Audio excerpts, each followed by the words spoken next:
You know, Hugo, perhaps you're being underambitious. Why wait until they're university age?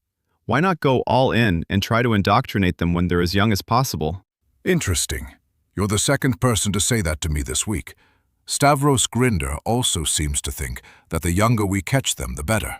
He offered a few suggestions for books that we might want to consider banning, or at least controlling access to more tightly, so only age-appropriate readers can access them. For example, I'll definitely be banning 50 Tall Buildings of the World to color the second I become first best guy.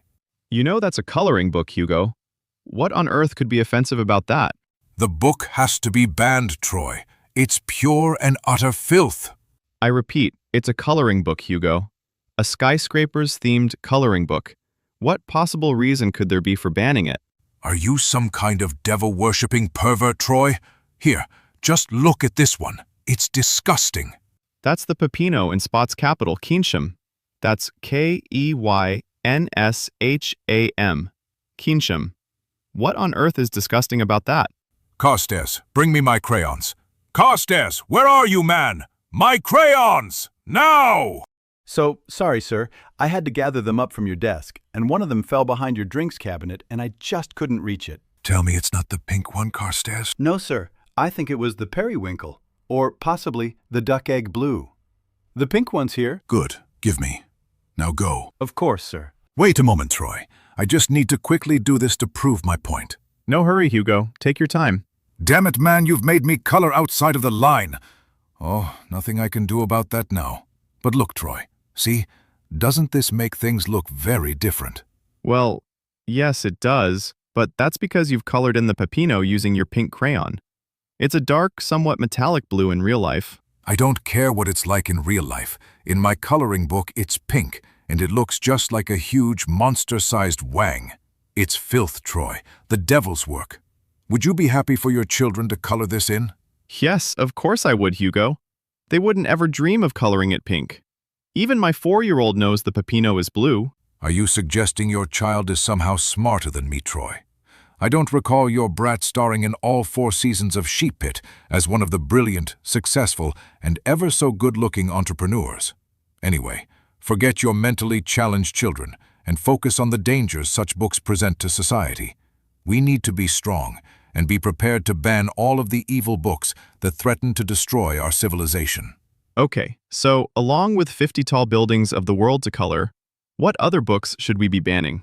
Anything and everything that is either smutty or doesn't align with our beliefs. By controlling what people read, we can control what they think, and the younger they are when we start, the better. So how about the Hummock We Scale, Monty Havajak's favorite poem? I read that was banned by some schools in Senor Oldenburg this week.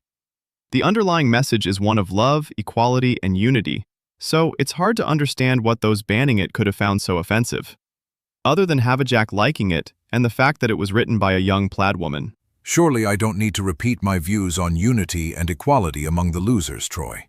But love, that's a complex subject all in itself.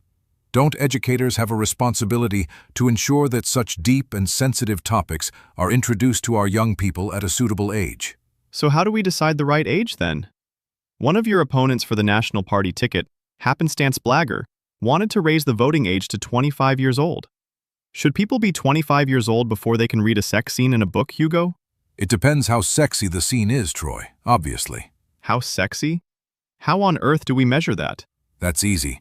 Grinder and I have come up with a quite ingenious sexiness scale.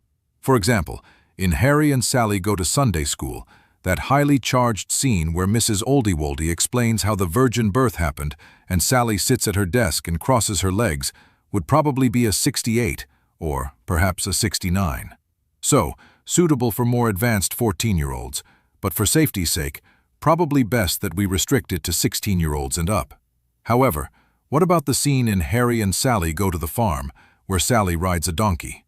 That's clearly a 91, though Stavros argued it was more like a 92.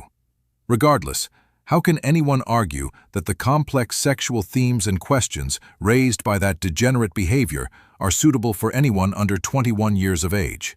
In fact, the late Father Brennan believed the book should be banned outright, and the author, Batty Bargewool, burned at the stake for heresy.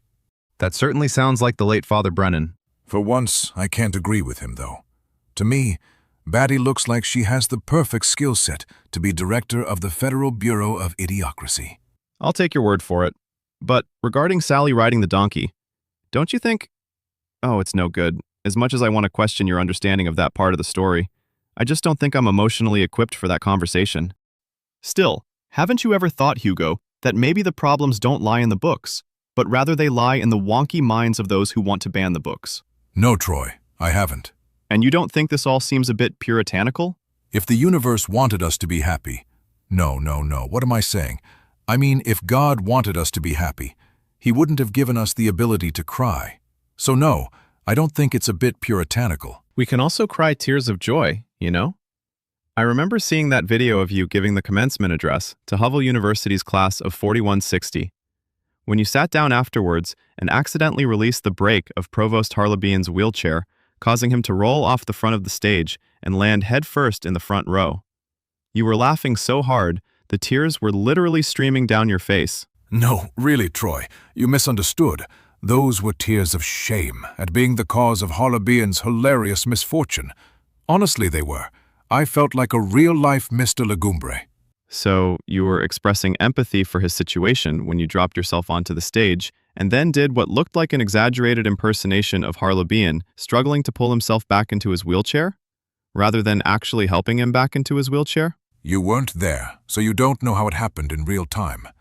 Anyway, you should stop getting caught up in the belief that book banning is just about sexual content.